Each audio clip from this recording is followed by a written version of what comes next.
Romantic as की pros की अगर हम बात करें तो सबसे बड़ा नाम आता है चार्ल्स लैम्ब का, जिन्हें प्रिंस ऑफ इंग्लिश एसे के नाम से जाना जाता है।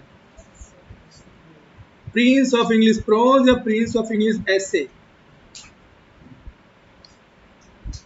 पोइट्री की तरफ ये एक एज पोइट्री की एज थी, रोमांटिक एज, लेकिन इस एज के अंदर लेटर हाफ में चार्ल्स लैम्ब आते हैं, और चार्ल्स लैम्ब भाषा तो ऐसा लगता है जैसे प्रोज ही है, लेकिन ख्याल एकदम पोइटिक।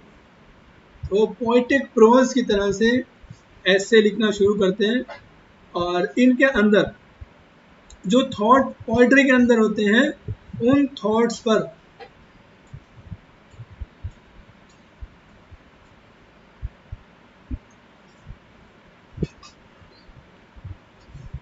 जो थॉट्स पोइट्री की होती हैं उन थॉट्स के ऊपर इन्होंने प्रोज लिखना शुरू किया, और इनके एसेज हाईली ऑटोबायोग्राफिकल थे, क्योंकि ये दौर ऑटोबायोग्राफिकल लिटरेचर लिखने का था।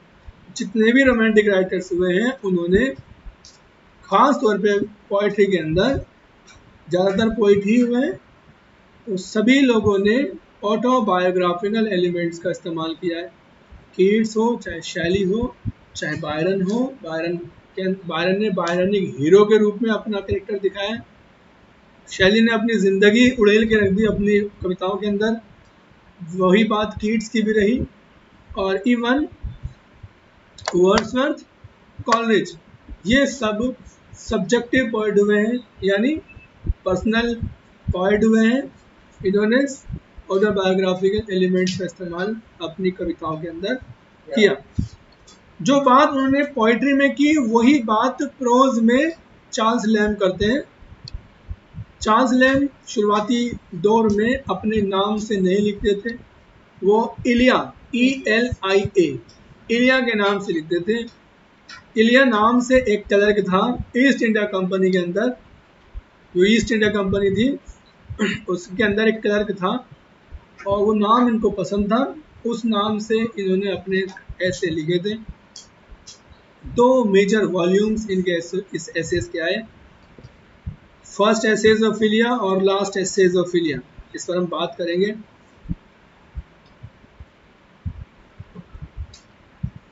चार्ल्स लैम्ब के essays highly autobiographical in nature होते हैं।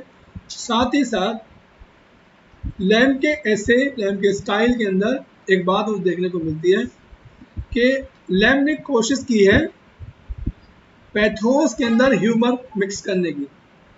लैम्ब के एसेज के अंदर दर्द भी देखने को मिलता है, लेकिन साथ ही साथ हंसी मजाक की बातें भी वो अपने एसेज के अंदर डालते हैं, और यही बात humour and pathos, mingling of humour and pathos, या mixture of humour and pathos, ये क्वालिटी बन जाती है Charles Lamb as a poet की।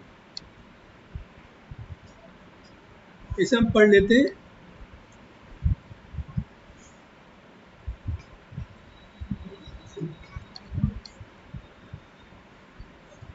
Charles Lamb, the Prince of English Essay.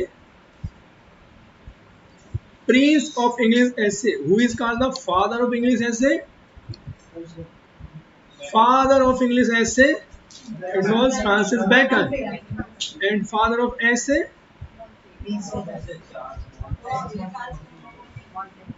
Answer देने से पहले क्वेश्चन अगर ढंग से सुना जाए तो आंसर गलत होने के चांस कम होंगे। Prince of English essay Charles Lamb, father of English essay, father of English essay, English essay अगर आता है तो फ्रांसिस बैकन, और केवल एसे अगर आता है तो मॉन्टेन। इनका सुडोनिम था, सुडोनिम का मतलब होता है डिस्गाइज नेम, छद्म नाम। जैसे अगर किसी का नाम प्रियंका है तो उसे डॉली कह दे, तो Dolly is the pseudonym of real name Priyanka. किसी का नाम इशरत है उसे टीटू कह दे, तो Titu is the pseudonym of the real name Ishrat. ये ऐसे ऑफ इलिया, इनका जो सुडोनिम था इलिया था, इलिया, और इनके एसेस को कहा गया एसे ऑफ इलिया, यानी एसे ऑफ लैम, सही है ना, लैम की जगह इलिया। टेल्स फ्रॉम शेक्सपियर, ये टॉप इंपॉर्टेंट वर्क है, टेल का टी कैपिटल आ लेना। Tales from Shakespeare Charles Lamb और उनकी बहन मैरी लैम ने कोलैबोरेशन में लिखे थे। ये क्वेश्चन आया है, कई बार आया है, गलत भी हो जाता है। Tales from Shakespeare Charles Lamb और उनकी बहन मैरी लैम ने लिखे थे।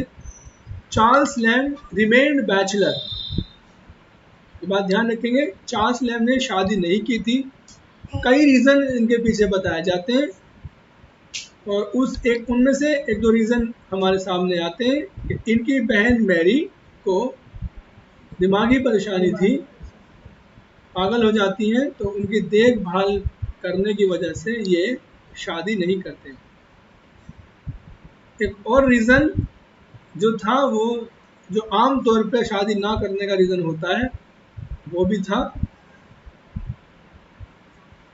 जिस वजह से जॉन कीट्स परेशान थे, कुछ वैसी ही वजह है हमारे चार्ल्स लैम भी परेशान थे।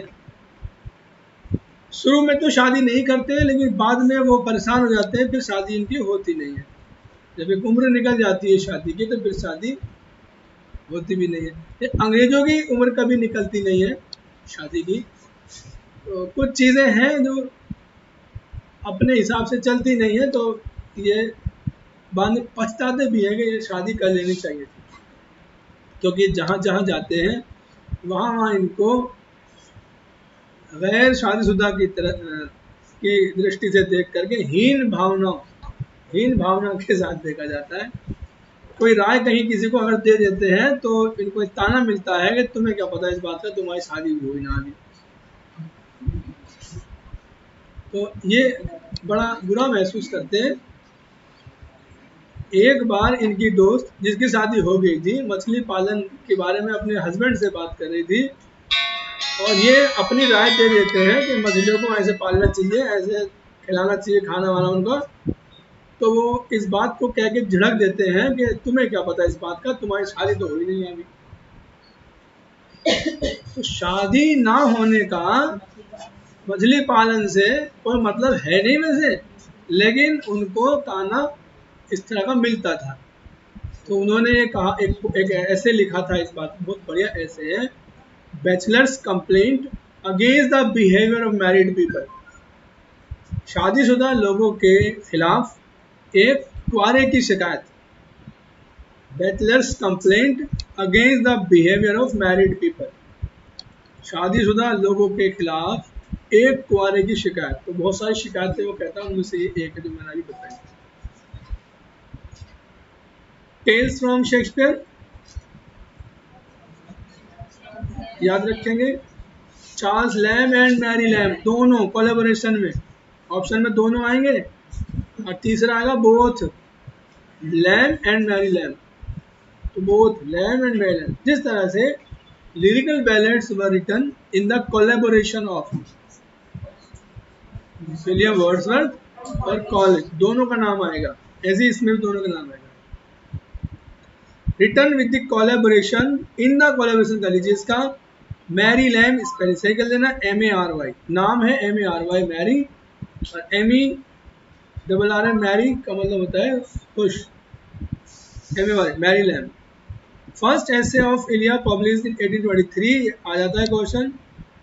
लैम के एसेज को एसेज ऑफ इलिया कहा जाता है। दो मेजर इसके वॉल्यूम हुए हैं, 1823 में आए। In the second volume of essays of Elia published in 1833, याद भी करना आसान है, 1823 से 1833।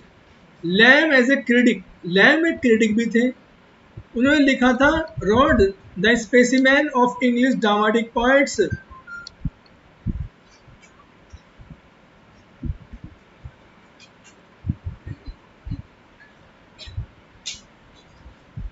टी कैपिटल आने ना,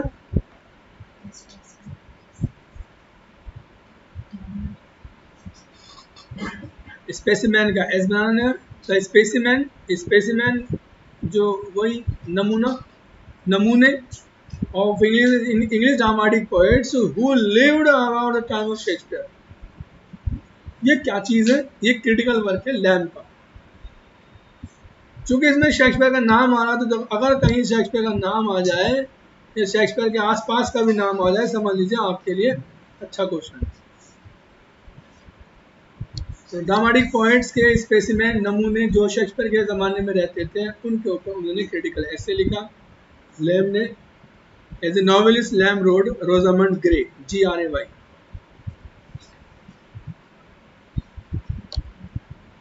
रोजामंड ग्रे एक नॉवेल है। देखिए आजकल क्वेश्चन ऐसे आने शुरू हो गए हैं कि जो मेन राइटर हमारा चार्ल्स लैम को हम एसेइस्ट देखते हैं, लेकिन एसेइस्ट ऐसे ना पूछ करके चार्ल्स लैम के नॉवेल या ड्रामे अगर उसने कोई लिखे तो वो पूछ लेता है। तो एज ए नॉवेलिस्ट, यानी एक नॉवेलिस्ट की हैसियत से चार्ल्स लैम ने लिखा रोजामंड ग्रे। रोजामंड ग्रे एक नॉवेल है, ये याद रखना। ऐसे आ जाएगा Rosamund Gray by Lamb is AN dash novel, ऐसे, ड्रामा। तो ये एसेइस्ट है, ज़्यादातर हम तुक्का ऐसे पे लगा देंगे, तो ये ध्यान रखें। एज ए ड्रामाटिस्ट, एक ड्रामाटिस्ट के रूप में लैम रोट जॉन वुडविल। जॉन वुडविल लिखा था, बहुत इंपॉर्टेंट ड्रामा है इसका, पूछा गया है इसके बारे में। जॉन वुडविल ड्रामा है, रोजामंड ग्रे नॉवेल है। Lamb was highly autobiographical essayist. देखिए हाईली ऑटोबायोग्राफिकल एसेज हैं इसके essays are remarkable for mingling, यानी अमालगम। मिंगलिंग का मतलब होता है मिक्सचर, अमालगम का मतलब भी मिक्सचर होता है, मिश्रण।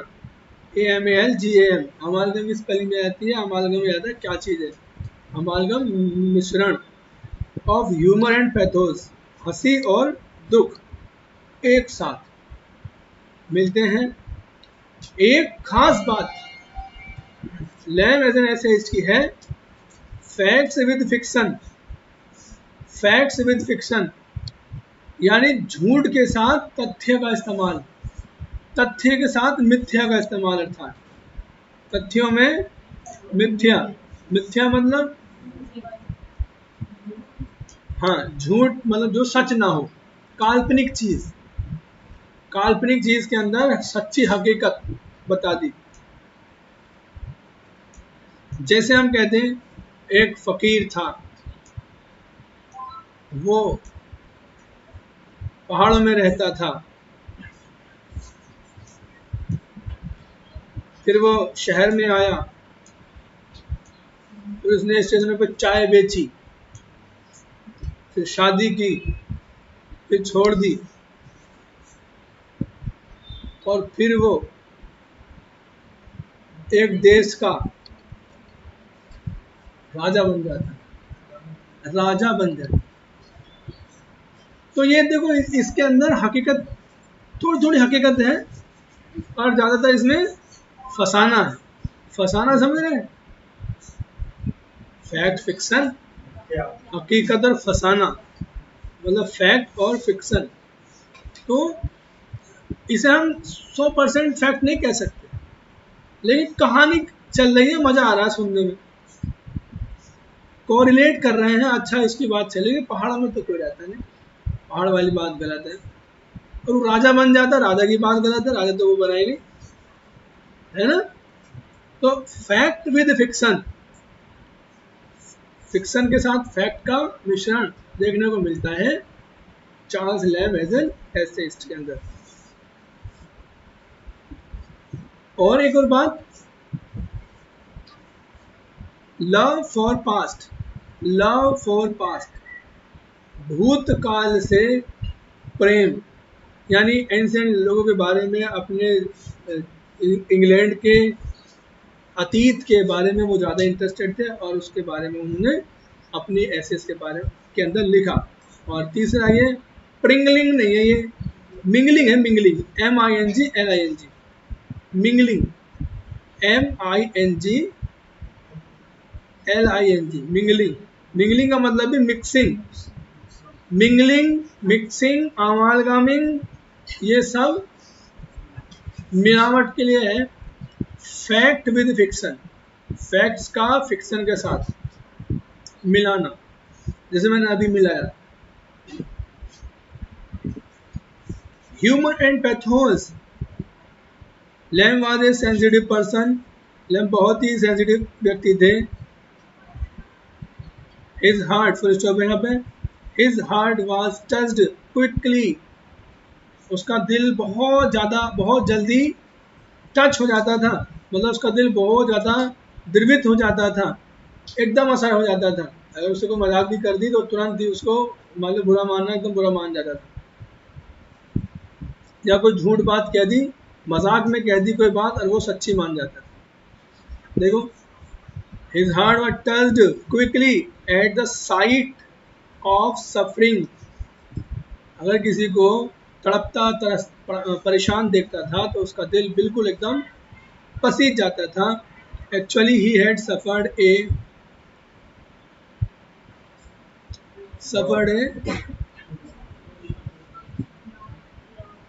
लॉट होगा, अलॉट कर लीजिए।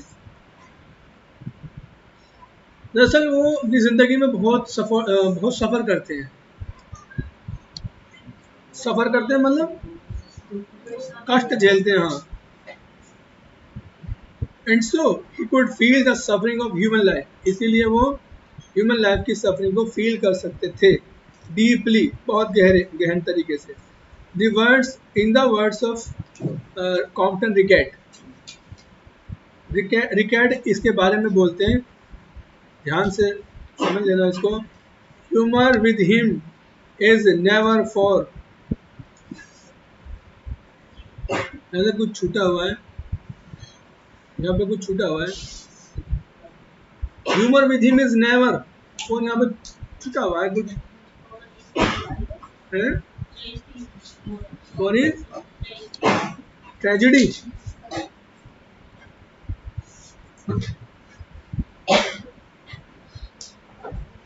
Humour with him is never for his tragedy,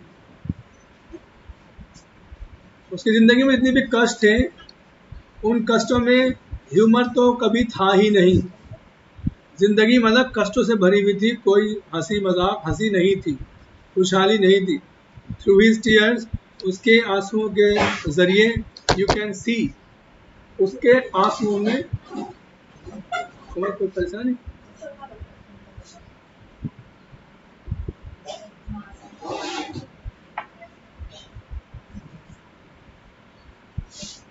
through his tier, उसके आंसुओं में, आंसुओं के सहारे, you can see the rainbow in the sky, आकाश का रेनबो देख सकते हो आप। क्या मतलब हुआ इसका? उसके आंसुओं में आप रेनबो देख सकते हैं, क्या मतलब हुआ इसका?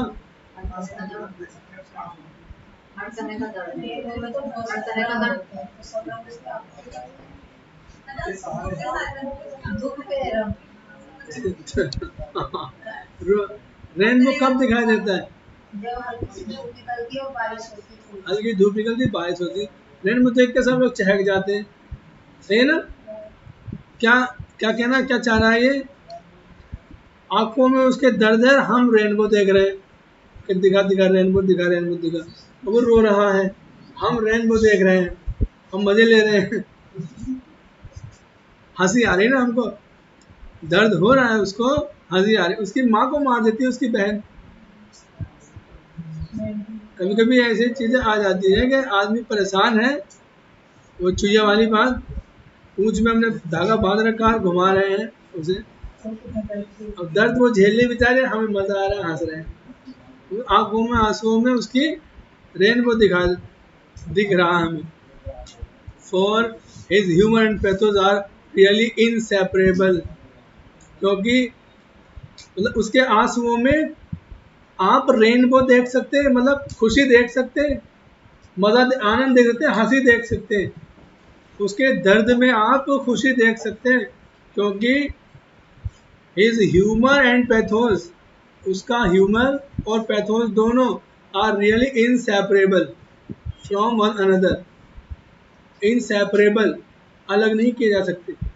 इनसेपरेबल जिसको सेपरेट नहीं किया जा सकता है, उसका दर्द और उसकी हंसी अलग नहीं की जा सकती है। आप उसके आंसुओं में खुशी देख सकते हैं, हंसी मजाक देख सकते हैं, रेनबो देख सकते हैं, रेनबो। आप उसकी जलती मंडैया में ताप सकते हो। कहने मतलब ऐसा है। यहाँ एक चीज समझने की है, वन अनदर आता है एक से ज्यादा के बीच के लिए आपस में की अंग्रेजी, दो के लिए आपस में अंग्रेजी क्या होती है, ईच अदर। ईच अदर, तो humour and pathos each other आना चाहिए यहाँ पे, ताकि वन अनदर। लेकिन ये कोटेशन है, इसमें हम कुछ नहीं कर सकते। ग्रामर के हिसाब से ये गलत है, या हम नहीं पहुंचे वहां तक जहां इन्होंने इस्तेमाल किया है। ये भी पढ़े लिखे लोग थे, कॉम्पटन रिकेट, इन्होंने पढ़ाई लिखाई की होगी, ऐसी बात नहीं। बाकी फिलहाल जो रूल है हमारे पास, वो दो के लिए आपस के अंग्रेजी ईच अदर, दो से अधिक के लिए वन अनदर। अगर हम बात करें, Ram and Shyam should not fight with each other, ना कि वन अनदर। जब ये तीन हो जाए, हैं? हाँ, पैथोस एंड ह्यूमर। जी, कुछ कहना चाहे? दुख, ये पैथोस है, ये एक वचन है, ये अनकाउंटेबल है। इसमें से ऐसा अगर हटाओगे तो पैथो हो जाएगा खाली, और पैथो कोई वर्ड नहीं होता, ये न्यूज बन जाएगी, न्यूज।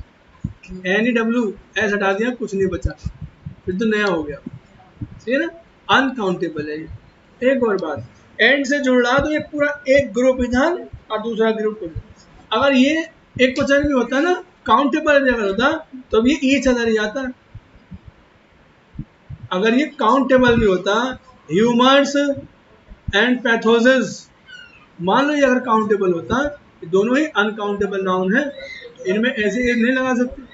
अगर ये काउंटेबल भी होता, ये ह्यूमर्स और पैथोसिस होते, तो अभी ये ईच अदर आता, वन अनदर नहीं आता।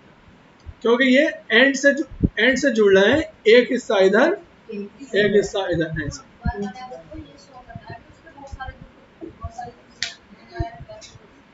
ना ये जो वर्ड आया है, वो ह्यूमर और पैथोस के लिए आया है।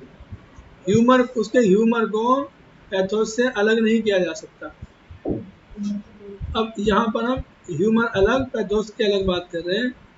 आप जो कहना चाह रही है, वो ये कहना चाह रही है, बहुत सारे ह्यूमर, बहुत सारे पैथोस आपस में, है ना। हो सकता है, हो सकता है इनकी कॉम्पटन रिकेट की सोच इस सेंटेंस को लिखने में यही रही हो,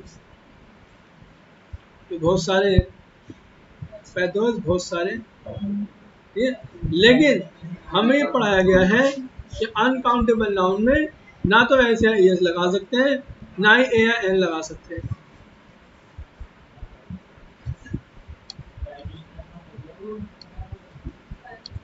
ना ना, अरे नहीं, टाइपिस्ट की गलती नहीं है, टाइपिस्ट की कोई गलती नहीं है इसमें। प्रोज स्टाइल की बात करेंगे हम लैम के। Lamb style was the expression of his own personality. ये क्वेश्चन बहुत इंपॉर्टेंट है, important. Lamb's style was expression of his own personality. Lamb का स्टाइल उसकी पर्सनालिटी, उसकी अपनी पर्सनालिटी का की अभिव्यक्ति थी। उसका पूरा का पूरा व्यक्तित्व उसके चरित्र से परिलक्षित होता था।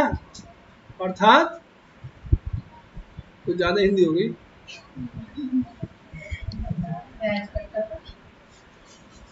जाहिर होता था, यानी हाँ, उसकी पर्सनैलिटी जाहिर होती थी उसके लिखने से। ही फ्रीक्वेंटली यूज्ड लैटिन एक्सप्रेशंस, अक्सर वो लैटिन एक्सप्रेशंस इस्तेमाल किया करते थे। He had a great affinity to ancient prose writers regarding the prose style of Lamb. He had a great affinity. Affinity का मतलब होता है, affinity का मतलब समझते हो? Similarity. Similarity मतलब समझते हो? समानता, बिल्कुल सही। जैसे आप बात करें, अगर आपने शिवा के पापा देखे, शिवा के पापा देखे किसी ने, शिवा की मम्मी देखी, भैया देखे,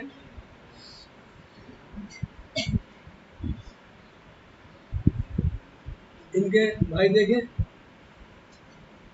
नहीं देखे, हैं?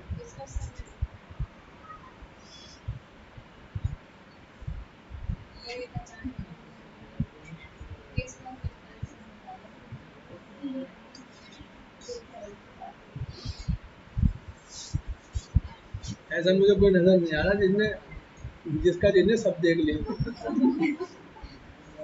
ऐसा लग नहीं रहा। चलो खैर, समझ लो क्या कहना मैं चाह रहा हूँ। खास कर मेरे भैया और मैं और मेरे पापा जी में कोई अफिनिटी नहीं लगाया। अफिनिटी मतलब सिमिलरिटी। हम चार बहन भाई, चारों अलग अलग हैं। मम्मी अलग, पापा अलग, मैं अलग, भाई अलग, बहन अलग, सारे सबके मतलब अलग वो हैं, क्या कहते हैं घर में। अफिनिटी बाप या माँ की सिमिलरिटी बच्चों में जो देखने को मिलती है कि बिल्कुल अपने माँ पे गया है, बिल्कुल अपने बाप पे गया है, उसे देख लो और उसे देख लो, होता है ना, तो वो वाली सिमिलरिटी अफिनिटी होती है, सही ना। He had a great affinity to ancient prose writers. उसके अंदर बहुत एबिलिटी देखने को मिलती है कि किससे, एंशिएंट ग्रेट राइटर्स से।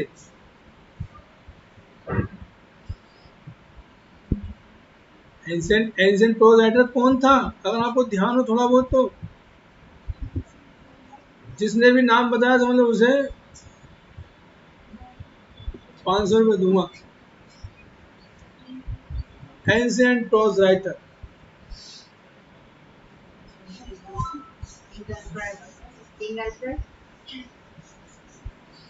एक, दो, तीन, सिसेरो, सिसेरो बहुत बात है। अब सब 500-500 जमा करना, मैं जीत गया, आप लोग हार गए। हैं? हम तो बताने वाले, आपको बताया भी नहीं था।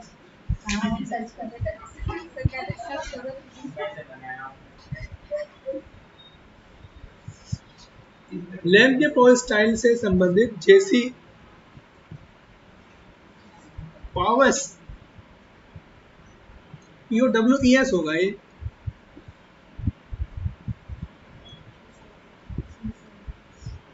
POWES होगा ये, इसे देख लेना सही से, ये उसमें गूगल कर लेना इसको। उन्होंने कहा Elia's style is the only thing in English prose. Elia का स्टाइल एकमात्र ऐसी चीज है इंग्लिश प्रोज के अंदर that can be called absolutely perfect, जिसको वास्तव में परफेक्ट कहा जा सकता है।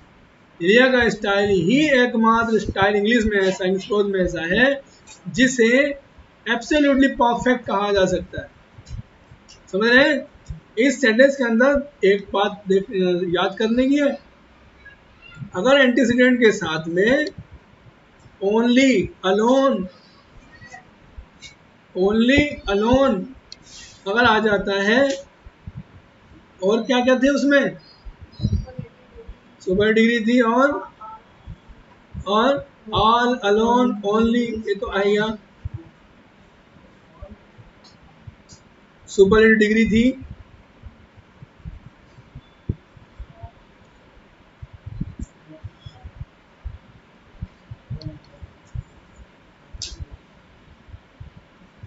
याद रखना है सर। चलिए इससे काम चल जाएगा फिलहाल। All, alone, only, superlative degree या इंटरोगेटिव प्रोनाउन, इंटरोगेटिव, तो ऐसे सेंटेंस में हु या विच के स्थान पर दैट का प्रयोग किया जाता है। अगर ओनली आ जाए एंटीसीडेंट से, पूर्ववर्ती से पहले, इलिया का style is the only thing, एकमात्र ऐसी चीज है इंग्लिश प्रोज के अंदर that can be, which can be, ऐसे आ जाएगा एग्जाम में, which can be absolutely perfect, which can be called absolutely perfect, इसको absolutely perfect कहा जा सकता है। तो यहाँ that की जगह which का इस्तेमाल आ जाएगा एग्जाम में, जो गलत हो जाएगा यहाँ आना चाहिए that। जैसे एक कोटेशन है शेक्सपियर की, आप याद होगा, all that glitters is not gold। हाँ, all पोर्शिया की नहीं है, all that glitters, वो लिखा हुआ था। पोर्शिया जो कास्केट उठाती है ना, जो पोर्शिया के पास जो कास्केट रहती है, उस एक कास्केट के अंदर लिखा हुआ था, लेटर के अंदर, all that glitters is not gold.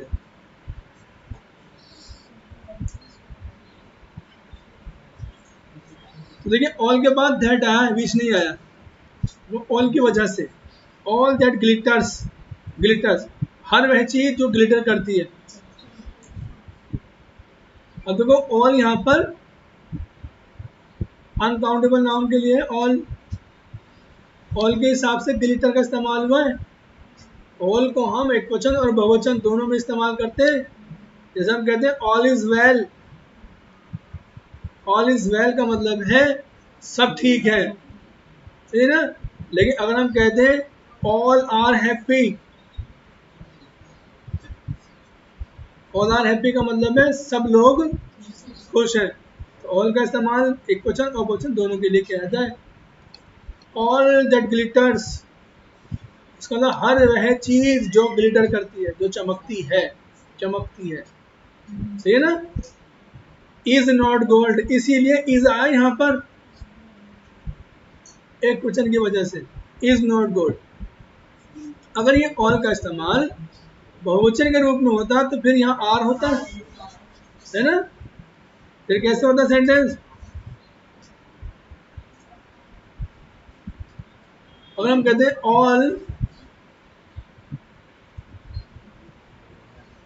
All that are present here,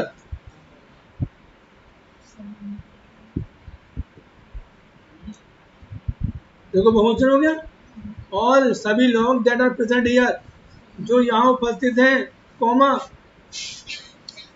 फिर क्या देगा, are very near to me, are very near to me, मेरे बहुत करीब हैं, आर, फिर हमने अप्लाई आर, क्योंकि ऑल आया था बहुवचन के लिए, जबकि इसमें ऑल दैट ग्लिटर्स, हर वह चीज जो चमकती है, सिंगुलर, इज नॉट गुड, ठीक ना। उसके बाद बड़ा नाम आता है विलियम हेजलिट का, William हेजलिट।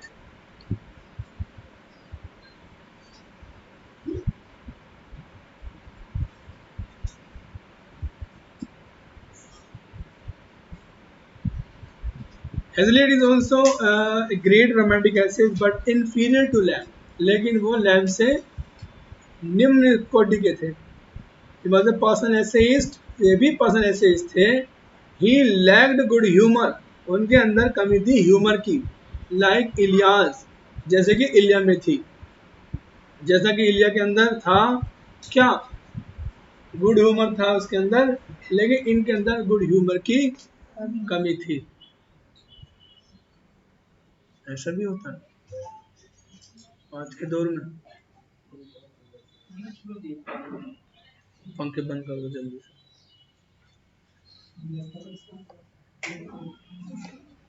He is called the rival of greatest।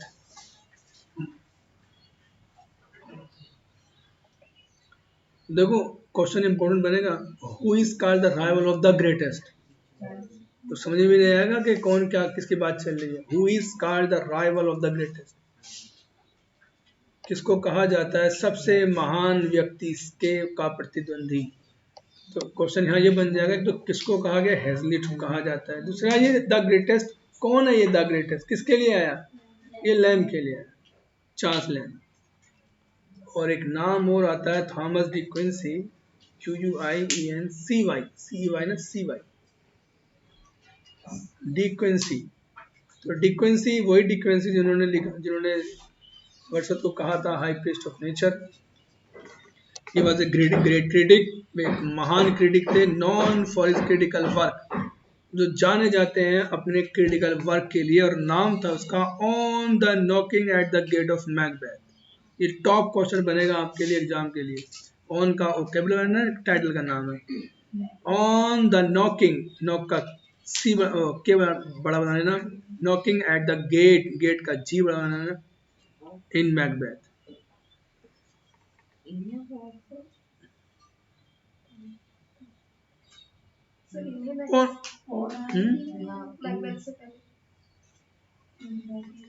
नहीं, ये आप गलत समझ रहे हैं। On the knocking at the gate, full stop, ये पूरा टाइटल है यहाँ तक। अब इन मैकबेथ का मतलब है मैकबेथ में।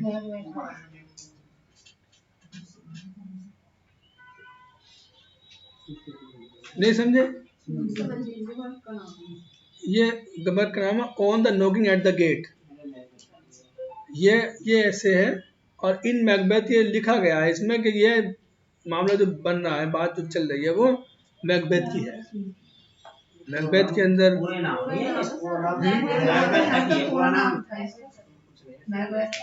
On the knocking at the gate. अच्छा, तो ऑफ थोड़ी यहाँ पे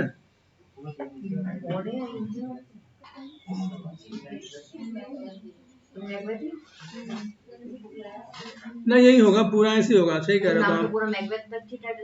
ना तो ये ऑन ही है शुरू में, on the knocking at the gate in Macbeth. ठीक है ना, इन ही है यहाँ पे। On the knocking at the gate in Macbeth.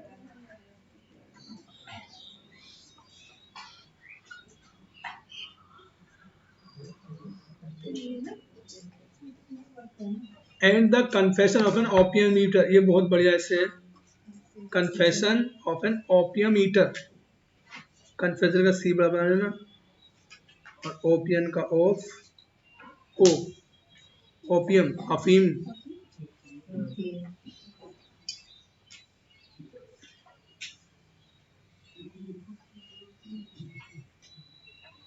Confessions of an opium eater,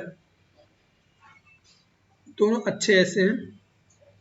his prose is called sonorous pros, बढ़िया है क्वेश्चन भी। सोनोरस, कानों में अच्छा लगने वाला, सोनोरिटी सुरीलापन, सोनोरिटी सुरीलापन, सोनोरस सुरीला, सुरीला सुरीली pros. He was also a personal essayist. Walter Scott said of Edinburgh Review, ये अलग बात हो गई। सर वाल्टर स्कॉट ने, पंखे बंद कर दो, लाइट आ गई, लाइट जला सकते हो। Walter Scott said of Edinburgh Review, Edinburgh Review के बारे में वाल्टर स्कॉट ने कहा था,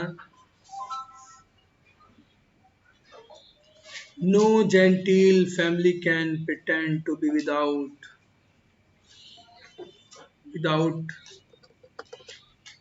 it होगा ये,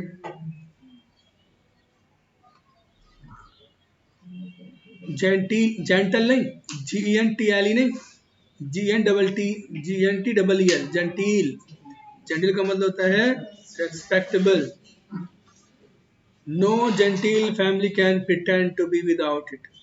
एडिनबर्ग रिव्यू इतना बड़ा नाम था उस जमाने का कि स्कॉट ने ये कह दिया कि कोई भी सम्मानित परिवार ऐसा नहीं था इंग्लैंड के अंदर जो बहाना बना सके कि हमें अच्छे लगती ये वाली मैगजीन, हम नहीं पढ़ते ये वाली मैगजीन। कौन सी वाली? ऐसी मैगजीन थी। एक बार चला था अभी 8-10 साल पहले, महकता आंचल, महिलाओं में बड़ी पॉपुलर मैगजीन थी, क्योंकि मोबाइल का दौर नहीं था। तो महकता आंचल, सरस सलिल करके दो, बहुत बड़ा नाम था महकता आंचल का। तमाम महिलाएं परेशान रहती थी, पागल हो गई थी, मतलब लड़कियां और महिलाएं। उनमें औरतों की कहानी चलती रहती थी। उसमें वो भी रहते थे कि ये सूट का ये नया फैशन आया है, कुछ कुकैरी से मतलब भी था कुछ। तो इंतजार करते थे उसके हर एक अगले अंक का। महकता आंचल मतलब मैनिया था एक तरह से, महकता आंचल मैनिया महिलाओं में, करीब 15 साल पहले।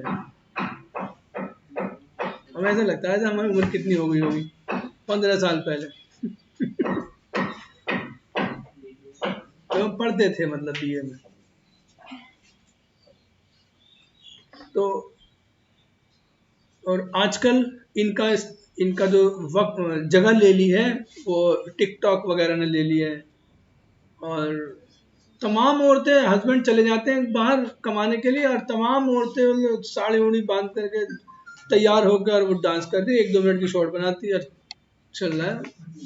कुछ भी अगर नहीं, कुछ भी नहीं तो किचन किचन में घुस जाएंगी कि आज हम भिंडी बना रहे हैं और भिंडी में ज़्यादा पानी डल गया और ये बहुत अच्छा बन रहा है, देखो कितना बैक किया मैंने, ये इतना, ये इसमें ये डालेंगे, इसमें वो डालेंगे। जबरदस्ती कि अपनी लाइफ को उसमें देते हैं और लोग बाग देख रहे हैं, अच्छा भी लगता है देखना। और हाँ, मतलब आजकल जो व्लॉगिंग है वो एक बहुत बड़े पैमाने पे चल रही है, तो अच्छा भी लगता है कौन क्या कर रहा है। तो उन मैगजीन्स का आज के दौर में जो जगह ले ली है वो टिकटॉक ने या फेसबुक ने या इंस्टाग्राम ने या ट्विटर ने ये ले ली है। अब हम लोगों का वक्त ज़्यादातर उसमें लगता है, जो खाली लोग हैं ज़्यादातर उसमें लगता है। और कुछ चीज़ें ऐसी हैं जो सिर्फ एरिस्टोक्रेटिक क्लास के लिए ही बनी हुई है। तो ये भी ऐसा था कि कोई भी जेंटिल फैमिली, जो बड़े सम्मानित परिवार हुआ करते थे, कोई फैमिली ये कह ही नहीं सकती थी कि हम एडिनबर्ग के बिना रह सकते हैं। ये इतनी ज़्यादा अपरिहार्य हो गई थी। तो यहाँ क्वेश्चन ये बन जाएगा, ये जिक्र किसके बारे में चल रहा है? No genteel family can pretend to be without it. What is the word it refer to? तो इट है ये एडिनबर्ग रिव्यू, एडिनबर्ग रिव्यू के बारे में आता है। इस जमाने का नॉवेल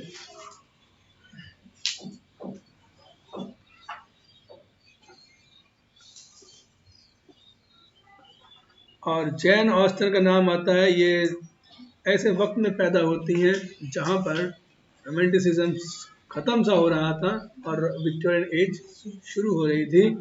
उस वक्त की है ये। लाजवाब नाम है, इम्पोर्टेंट रखे गए हैं जितने भी राइटर हैं यहाँ पे। Jane Austen,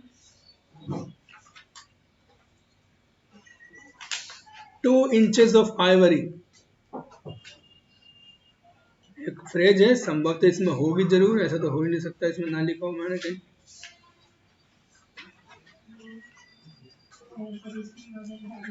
2 inches of Ivory, चलो समझ लेने। जैन ऑस्टन ने थोड़ा सा लिखा, 6 नॉवेल लिखे, सुपर डुपर हिट 6 के 6। चलती चलती ये चल नहीं रहा, लाइट गई। अरे लगा दो, कुछ तो चल रहा होगा। स्विच ऑन करो जल्दी से इसका, स्विच ऑन करो इसका, ऑन है।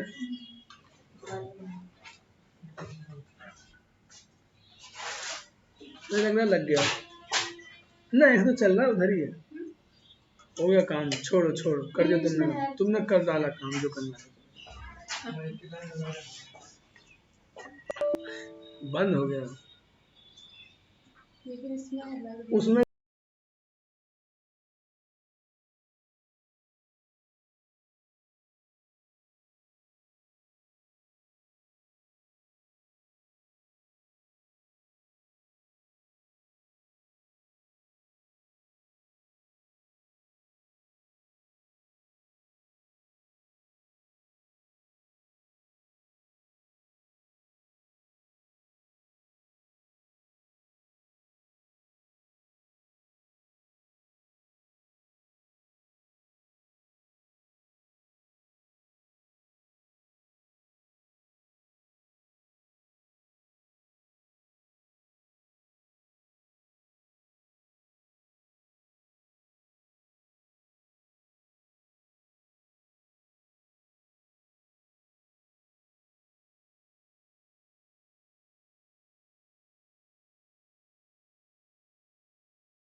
एक छुट्टी संडे की तो है ही, सैटरडे में छुट्टी है, फ्राइडे की ले लेंगे, 3 दिन मिल जाएंगे आराम से।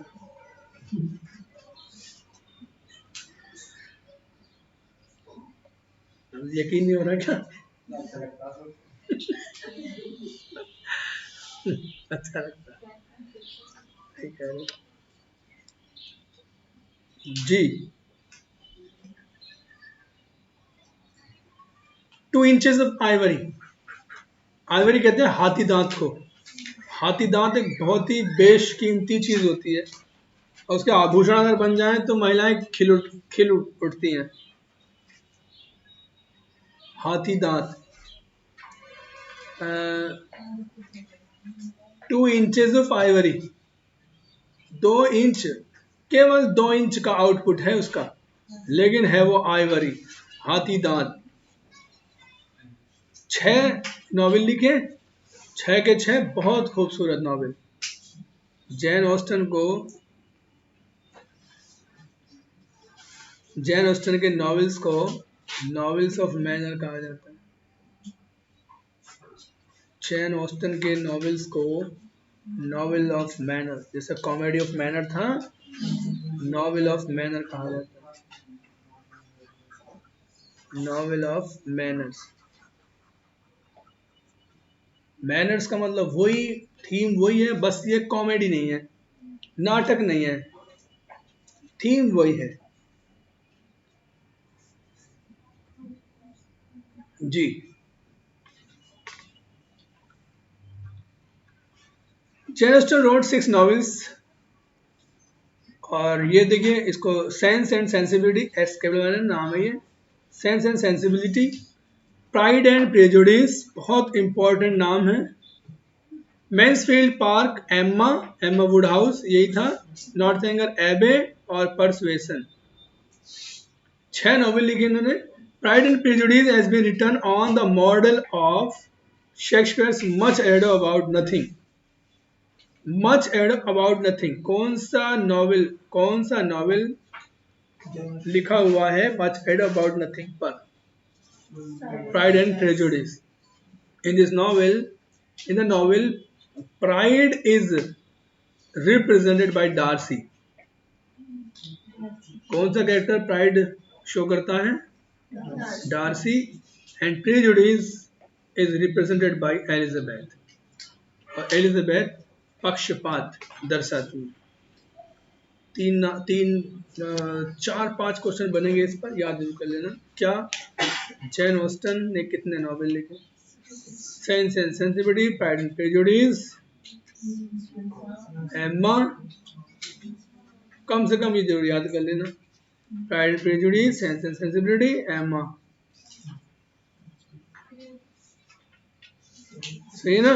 कम से कम जरूर याद कर लेना, और याद कर लेना pride and prejudice much about nothing पर है।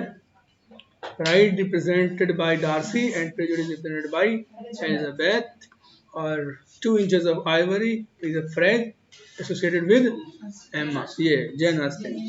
और 2 inches of ivory, 2 inches of ivory भी इन्हीं से जुड़ा हुआ है। और नॉवेल ऑफ मैनर्स, बस इतना याद करना, इनसे मुतालिक काम चल जाएगा। The initial name of the novel was first impression, ये और नया नाम है इसका। फर्स्ट का एफ कैपिटल है ना। प्राइड एंड प्रेजुडिस का पहला टाइटल था फर्स्ट इम्प्रेशन। जितने भी सब टाइटल है ना वर्क्स के, वो तो पक्का याद कर लेना सभी, जितने भी सब title. First impression, some critics consider Darcy as the biggest failure, सबसे बड़ी असफलता महसूस करते हैं, मानते हैं डार्सी को कुछ critics. Jane Austen, but the novel Pride and Prejudice, लेकिन Pride and Prejudice novel is the most popular novel of Jane Austen. Pride and Prejudice सबसे ज्यादा इंपॉर्टेंट नॉवेल है जैन ऑस्टन का। The opening lines are, opening lines है Pride and Prejudice की, कहते हैं it is a fact universally acknowledge that, ये एक तथ्य है तो सारी दुनिया जानती है, यूनिवर्सली एक्नॉलेज्ड सारे यूनिवर्स में, बल्कि दुनिया नहीं, पूरे ब्रह्मांड में, चांद तारे, यूरेनस, बुध, शुक्र, पृथ्वी, मंगल, जहाँ जहाँ ये लाइफ है, मतलब ब्रह्मांड, सारे ब्रह्मांड में ये बात, ये फैक्ट जाना जाता है कि a single man in possession of a good Fortune, एक आदमी अगर उसके पास अच्छा फॉर्चून होता है, अच्छा पैसा रुपया पैसा होता है, भाग्य अच्छा होता है, must be in want of a wife, उसके कमी रहती है उसको एक पत्नी की। सही है ना? खूब पैसे वालों के पास एक पत्नी की कमी रहती है ना विरोधाभास? तो समझ में आया? किसी की अगर समझ में आया हो तो कमेंट बॉक्स में जरूर डालना। हैं? हैं?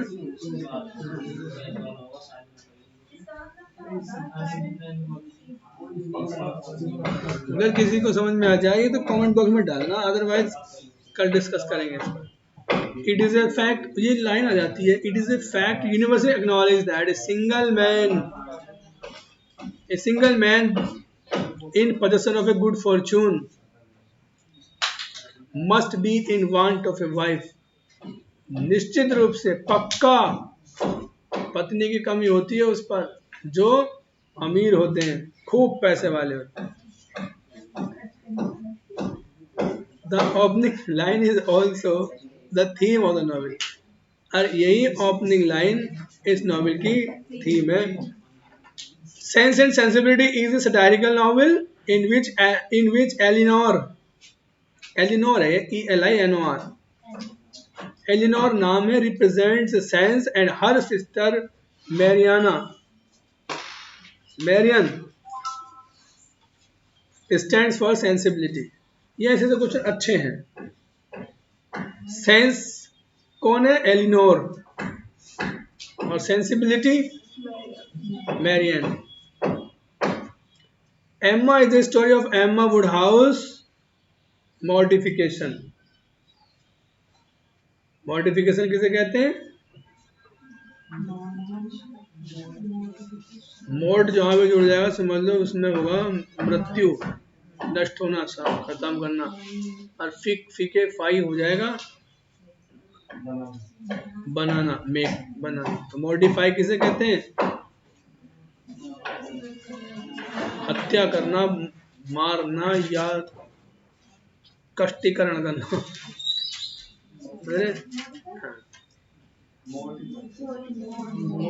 मॉडिफाई, मोड होता है फाई करना, उसको और बनाना, मॉडिफाई कर दिया, है ना? Emma Woodhouse. Regarding the name of Austen, it is said that she works on 2 inches of ivory. ये बात आ गई।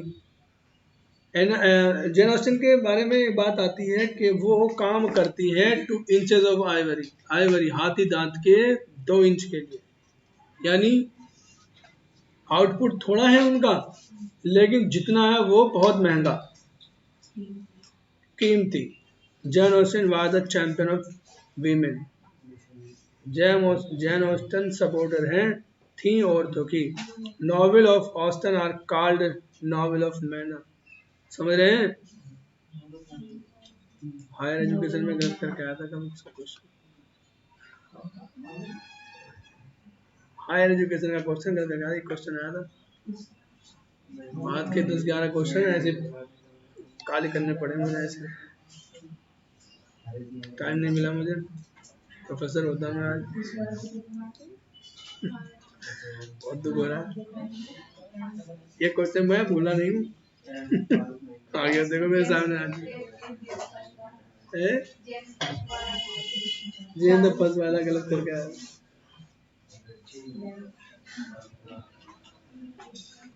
सेंडबरी and Macaulay compared Jane Austen to Shakespeare.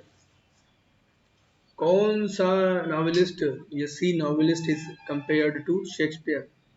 Novelist Shakespeare से किया, नॉवेलिस्ट शेक्सपियर से किस सेंस में? जो ह्यूमन अंडरस्टैंडिंग थी शेक्सपियर के नाटकों में देखने को मिलती है, वो ह्यूमन अंडरस्टैंडिंग इनके नॉवेल्स के अंदर देखने को मिलती है। In the words of Austen, novel of Austen are full of irony. Irony से बढ़े हुए हैं। आयरनी मतलब हम कुछ सोच रहे हो उसका बिल्कुल उल्टा हो जाए, या हम ख्याल हो अचानक से वैसे हो जाए, आयरनी।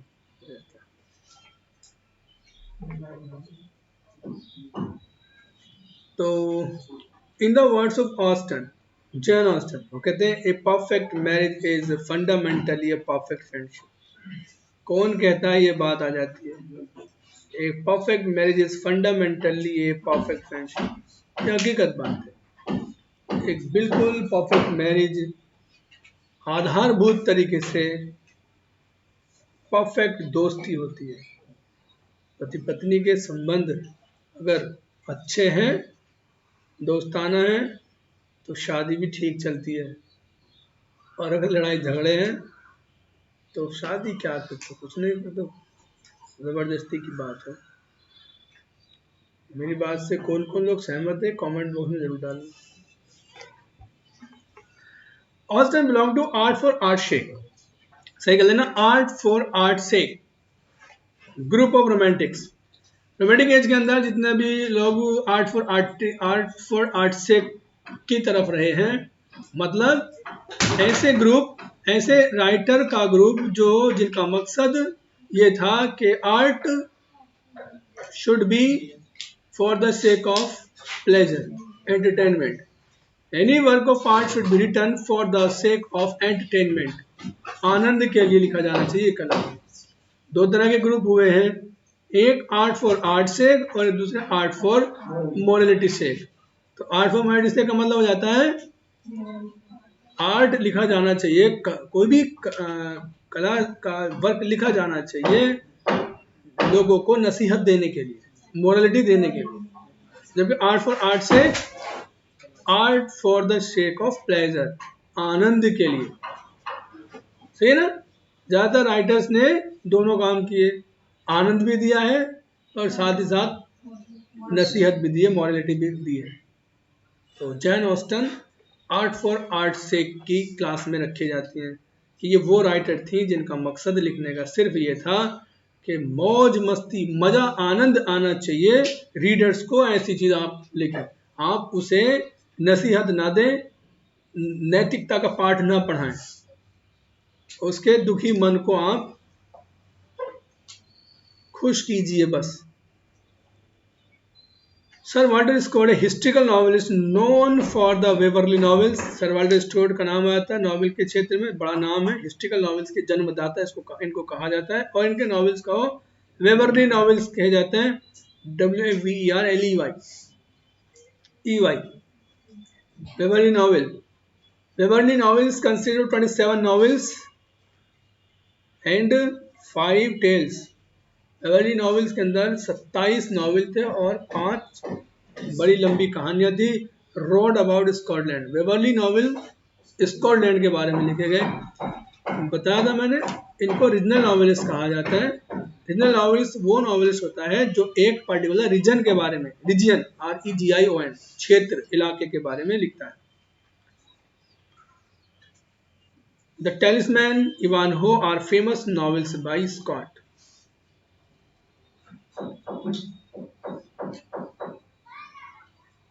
टेलिस्मैन, ताबीज जिसे कहते हैं, ताबीज, इवानहो आर फेमस नॉवेल